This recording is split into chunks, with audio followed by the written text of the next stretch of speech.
వి gold trusted gold buyers తాకట్టులో ఉన్న బంగారాన్ని విడిపించి ఈ రోజు ఉన్న మార్కెట్ ధరకే కొనబడును. మరిన్ని వివరాలకు సంప్రదించండి 7771077720. బస్ ప్రమాదంలో చనిపోయినటువంటి వారికి కర్నూలు ప్రభుత్వ హాస్పిటల్ ఇక్కడ DNA కలెక్షన్ కావచ్చు, లేదంటే ఇతరత్ర మొత్తం అంతా ఇక్కడ పర్యవేక్షిస్తున్నటువంటి నేపథ్యంలో మరి ఎక్కడెక్కడి నుంచి వచ్చినటువంటి బంధువులకి ఎటువంటి ఏర్పాట్లు చేశారు, వారికి DNA టెస్టులు కూడా ఎప్పుడు వచ్చే అవకాశం ఉంది. మనతో పాటు ఎంఆర్ఓ గారు ఉన్నారు, ఏం చెప్తారు అన్నమాట. ఇంటి ఇక్కడ ఉన్నటువంటి చాలామంది వేరే రాష్ట్రాల నుంచి అందరూ వచ్చారు, వారికి సంబంధించిన ఏర్పాట్లు ఈ రోజున ఈ కావేరీ ట్రావెల్స్ సంఘటన చాలా దురదృష్టకరము.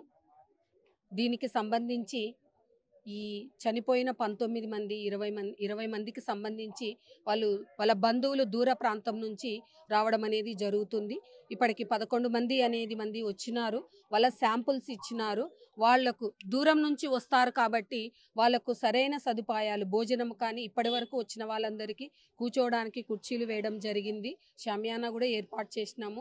అదేవిధంగా వాళ్ళకి తాగునీటి సదుపాయము అని కూడా జిల్లా కలెక్టర్ వారు ఆదేశించారు. వాళ్ళకి తాగునీరు కానీ తర్వాత భోజన సదుపాయాలు కూడా ఈ స్టేట్ గెస్ట్ హౌస్ ఇక్కడి నుంచి వాళ్ళకి ఇక్కడ రెస్ట్ తీసుకోవడానికి అవకాశం ఉండదు కాబట్టి స్టేట్ గెస్ట్ హౌస్లో వాళ్ళకు ఎవరైతే దూర ప్రాంతాల నుంచి బాధితులు విక్టిమ్స్ చనిపోయిన వాళ్ళ బంధువులు వచ్చిన వాళ్ళందరికీ అక్కడ వసతి సదుపాయాలు కలగజేయడం జరిగింది. ఇక్కడి నుంచి కూడా 2 కార్లు ఏర్పాటు చేస్తున్నాము. ఎవరైతే ఇప్పుడు ఈ పరిసరాలలో ఉన్న వాళ్ళందరూ వచ్చి కార్లను ఏర్పాటు చేసినా మమ్మల్ని సంప్రదించి వాళ్ళకు గెస్ట్ హౌస్కి ఫ్రీగా తీసుకెళ్ళి అక్కడ భోజన వసతి కలిగించి తర్వాత అక్కడ రూమ్స్లో కూడా వాళ్ళు రెస్ట్ తీసుకొని వాళ్ళు తీసుకోవడం అనేది జరుగుతుంది. ఈ DNA శాంపిల్స్ అనేది కూడా తర్వాత తీసుకెళ్ళి ఇంకా ఒక 2 రోజులు పడుతుంది కాబట్టి వాళ్ళు విఘ్నతతో ఈ దురదృష్టకరమైన సంఘటన ఉన్నా కూడా వాళ్ళకు సదుపాయాలు టెస్ట్కి సంబంధించి కలెక్షన్ ఇక్కడే జరుగుతుంది. ఇక్కడే జరుగుతుందండి. ఇక్కడే ఈ రూమ్ ల దగ్గరే ఎవరైతే బ్లడ్ శాంపిల్స్ ఇప్పుడు చనిపోయిన వ్యక్తి యొక్క బయలాజికల్ తల్లి కానీ లేదా తండ్రి కానీ వాళ్ళ చెల్లెలు కానీ DNA శాంపుల్స్ తీసుకోవడం అనేది కూడా ఇక్కడే ఈ ఆవరణలోనే జరుగుతూ ఉంది. దానికి సంబంధించి కూడా ఈ హాస్పిటల్ వాళ్ళు కలెక్ట్ చేస్తున్నారు. ఆ కలెక్ట్ చేసిన శాంపిల్స్ కూడా మేము రెవెన్యూ శాఖ తరపున కూడా ఒక అధికారిని కేటాయించి తీసుకెళ్ళమని అనేది విజయవాడకు జరుగుతుంది. దానికి సంబంధించి ఇప్పటికి 11 మందివి కలెక్ట్ చేస్తున్నాము. ఇంకా 2 వస్తున్నారు. వాళ్ళందరూ కూడా మేము మా రెవెన్యూ శాఖ తరపున కూడా తహసీల్దార్లని డ్యూటీస్ RDO గారు వేయడం జరిగింది. వాళ్ళందరూ కూడా నాతో పాటు ఇంకా 2-3 తహసీల్దార్లు ఉన్నారు. వాళ్ళందరూ కూడా మా స్టాఫ్తో కూడా వాళ్ళందరికీ వాళ్ళని ఏమి అనేది తీసుకొని వాళ్ళకు తెలియజేయడం అనేది జరుగుతుంది. టెస్ట్ రిజల్ట్ ఎప్పుడు వచ్చే అవకాశం ఉంటుంది? వచ్చిన తర్వాతనే వీళ్ళకి బాడీస్ కావచ్చు ఇవన్నీ వాళ్ళకి హ్యాండ్ ఓవర్ చేస్తారు? అవును, తప్పకుండానండి. DNA టెస్ట్ వచ్చిన తర్వాతనే పోలీస్ వారి సహకారంతో వాళ్ళ రిజల్ట్ వచ్చిన తర్వాత హాస్పిటల్ వాళ్ళ సహకారంతో కూడా వాళ్ళ ఇప్పుడు ఎవరైతే రిజల్ట్ ఇచ్చిన వాళ్ళకైనా వాళ్ళ బ్లడ్ రిలేటివ్స్కి మాత్రమే, అంటే ఖచ్చితంగా బ్లడ్ రిలేటివ్స్కి మాత్రమే ఇవ్వడం అనేది జరుగుతుంది. అంటే ఇప్పుడు చాలా మంది రావాల్సిన వాళ్ళు ఉన్నారు కదా, ఇంకా 6 సంబంధం వాళ్ళు వేరే రాష్ట్రాలు ఎక్కడ దూర ప్రాంతాలు ఉన్నారు. కొంతమంది ఒరిస్సా అన్నారు. ఎలా ఉన్నా కూడా అందరి బాడీలు మొత్తంగా జరిగిన మాత్రం ఎవరిది వాళ్ళకు అందరికీ ఇప్పుడు కాంటాక్ట్ చేయడం అనేది ఉన్న 19 మంది కూడా కాంటాక్ట్ చేయడం జరిగింది. వాళ్ళు వస్తున్నారు. ఇప్పుడు దూర ప్రాంతాల వాళ్ళు ఈరోజు ఇంకా 2 వస్తున్నారు. రేపు ఉదయం కూడా కొంతమంది వస్తారు. తప్పకుండా ప్రతి ఒక్కరికి వాళ్ళకు చేసే బాధ్యతను అనేది జిల్లా కలెక్టర్ వారు తీసుకుంటున్నారు. వారి ఆదేశాల మేరకు కూడా ఈ RDO కర్నూలు వారు అహర్నిశలు శ్రమిస్తూ ఉదయం నుంచి కూడా శ్రమిస్తూ ఇప్పటి కూడా ఉంటూ మాకు ఆదేశాలు ఇచ్చి చేయడం అనేది జరుగుతుంది. బస్ యాక్సిడెంట్లో 6 months బేబీ కూడా ఉందని మీకు ఏమైనా సమాచారం ఏమైనా ఉందా? అంటే ఇప్పటికి 19 మంది అనేది మాకు వివరాలు ఇవ్వడం జరిగింది. వాటి ప్రకారమే తీసుకుంటున్నాం. ఇక్కడ బంధువులు ఉన్నారు. ఎక్కడి నుంచి వచ్చారు? ఎక్కడి నుంచి వచ్చామండి. 4 రోజులు అంటారు. మండే ఇస్తామని అంటున్నారు. బాడీ ఫోరెన్సిక్ రిపోర్టు 24 hours ఇస్తాము అంటారు. ఒకసారి 48 hours అంటారు. అంటే 4 days అంటే బాడీ పరిస్థితి ఏంటి, మా పరిస్థితి ఏంటి? మేము దూరం నుంచి మెదక్ అంటే చాలా దూరం తెలంగాణలో కూడా అది దూరం ప్రాంతం మాది. సో చాలా ఇబ్బంది అవుతుంది. కాబట్టి మీరందరూ అంటే మీడియా వాళ్ళు కానీ మా రెవెన్యూ డిపార్ట్మెంట్ వాళ్ళు మీరు కలిసి కొంచెం ఫాస్ట్గా మా రిపోర్ట్లు వచ్చడానికి మాకు హ్యాండ్ ఓవర్ చేయడానికి ప్రయత్నం చేయండి అని మా మనవి సార్. లేకుంటే చాలా ఇబ్బంది అవుతుంది. మొత్తానికి ముందే అది మొత్తం కాలిపోయిన బాడీలు ఉన్నాయి. ఇప్పుడు కాలిపోయిన తర్వాత పూర్తిగా చేతికి రాని బాడీలు అవి. వాటిని తీసుకెళ్ళి మేము వాటిని క్రిమేషన్ చేయాలి. కాబట్టి ఇంకా పాడైపోతాయని మాకు ఇంకా బాధలో ఉన్నామండి. వీలైనంత తొందరలో మా బాడీలు మాకు ఇవ్వండి అని మా విన్నపం సార్. మీ వాళ్ళు ఎవరు సార్? ఎవరు సంధ్యారాణి, మా వాళ్ళు ఇద్దరు ఉన్నారండి. సంధ్యారాణి వాళ్ళు యాక్చువల్గా వాళ్ళు ఓమన్లో ఉండేవాళ్ళు. తర్వాత చందన అని మా మనవరాలు, మా కోడలు మేనకోడలు అండి. చాలా ఇబ్బంది పరిస్థితి. ఫ్రంట్ 11 సీటు 14 సీట్లో ఉండేవాళ్ళు. వాళ్ళు మొత్తానికి ఇదైపోయారు. వాళ్ళ నగలు మాత్రం దొరికాయి. నగలు దొరికినా కానీ వాళ్ళు ఏమంటారంటే DNA పరీక్షనే అప్రాప్రియేట్, అది కావాల్సిందే అంటారు. కాకపోతే మండే అంటే మాత్రం చాలా దూరం అవుతుంది సార్. రేపు సండే, ఎల్లుండి మరి రేపు సాటర్డే, సండే అండ్ మండే అంటే మంగళవారం చేయలేము. మంగళవారం సామాన్యంగా హిందువులము, మేము క్రిమేషన్ చేయలేని పరిస్థితి మాకు ఇచ్చిన ఇంకా పరిస్థితి దయనీయంగా ఉంటుంది. కాబట్టి వీలైతే మాకు తొందరగా అంటే Sunday, at least Sunday hand over చేయాలని మా మనవి సార్. ఎక్కడి నుంచి వచ్చారు? మీ వాళ్ళు ఎవరు ఉన్నారు సార్? సార్ నేను బెంగళూరు నుంచి వచ్చాను. మా పిన్ని కొడుకు ఒకరు హైదరాబాద్లో వర్క్ చేస్తున్నారు 6 మంత్. ఇంకా వాళ్ళది ప్రాపర్ వచ్చేసి తిరుపూరు, కోయంబత్తూరు పక్కలో తిరుపూరు. సో వచ్చేటప్పుడు ఇది ఇక్కడ బెంగళూరుకి వచ్చేటప్పుడు ఇట్లా అయింది. సో ఇప్పుడు మేము బెంగళూరు ఇంకా మార్నింగ్ ఇంకా వదిలి ఇప్పుడు వచ్చినాము. వాళ్ళ అమ్మ నాన్న వాళ్ళు తిరుపూరు ఇంకా వస్తున్నారు. ఇంకా ఒక 2 అవర్స్ పడుతుందని చెప్పినారు, వస్తున్నారు.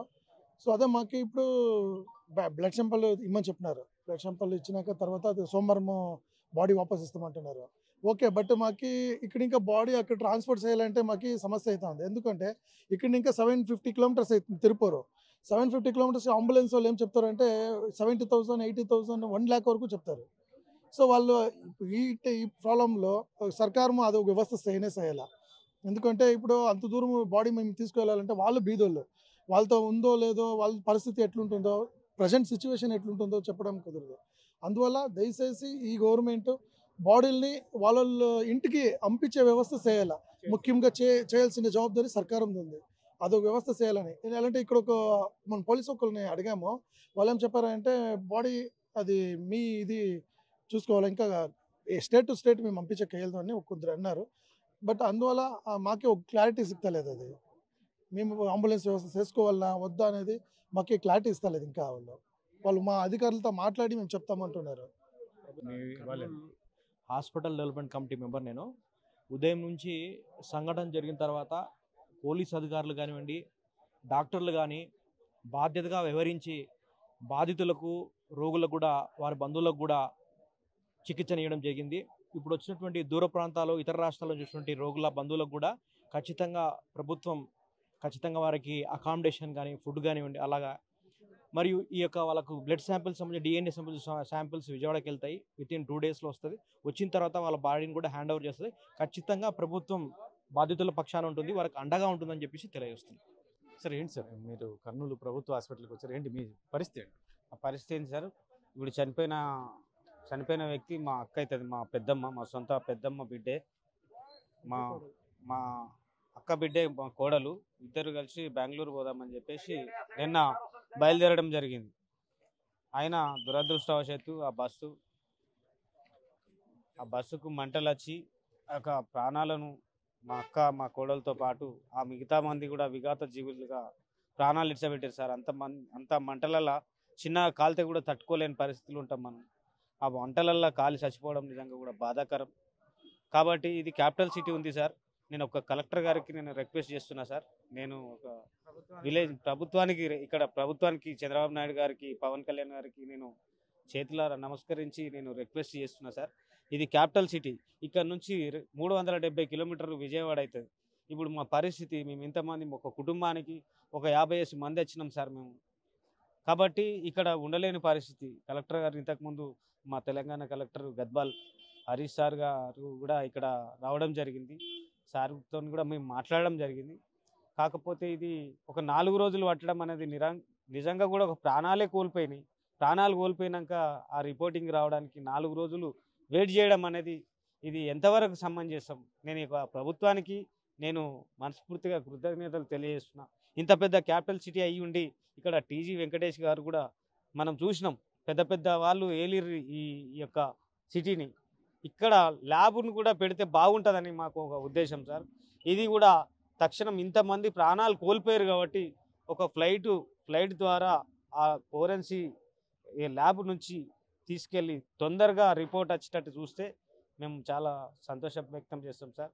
ఆ బాడీలను కాలిన బాడీలను ఒక తలకాయ లేదు, ఒక మెడ లేదు, ఒక చేతులు లేవు, ముద్దలు సార్, మాంసం ముద్దలను తీసుకుపోయి మేము దహన సంస్కారాలు చేయాలంటే కూడా మాకు బాడీలు కూడా ఇయ్యని పరిస్థితి ఇక్కడ తలెత్తింది. కాబట్టి ఈ యొక్క ఆంధ్రప్రదేశ్ ముఖ్యమంత్రి గారికి నేను రిక్వెస్ట్ చేస్తున్నా, కారణం కూడా దీనికి ఈ యొక్క బస్సు నుంచి డ్రైవరు పారిపోవడం అది చాలా దురదృష్టకరం సార్.